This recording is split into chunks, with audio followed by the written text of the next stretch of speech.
Where every Soviet journey should begin, really. And that is a Soviet railway station. Wow, check out, that's legitimately a Soviet sink.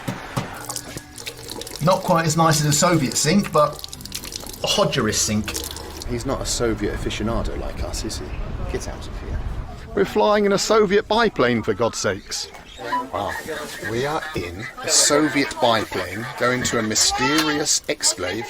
This is how you have to travel through a Soviet exclave on a Soviet motorcycle.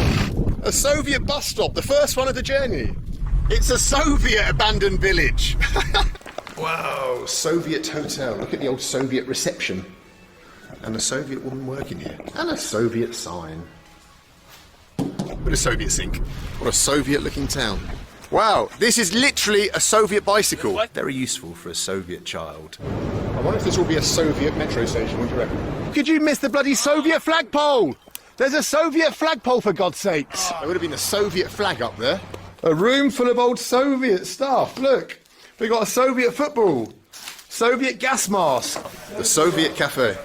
I'm literally in a Soviet truck stop, I suppose. Wow, what a Soviet city. Soviet salad. Soviet-looking railway station. What a Soviet beauty. Check it out.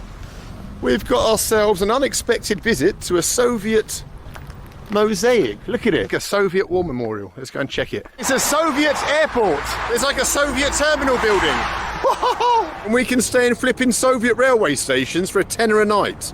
Soviet history. Now, to find the Soviet treasures, I think we need a Soviet man. Why are you bringing me to a Soviet toilet? I've had adventures and been in a Soviet prison, a Soviet army base, a Soviet space shuttle, a Soviet mosaic. Oh, there's a Soviet flagpole.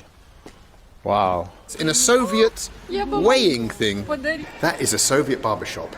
When you see a Soviet barbershop in life, you have to have a Soviet barber trim. Here's some Soviet suitcases. And a Soviet telephone. A Soviet sink. Check it out. A real Soviet sink.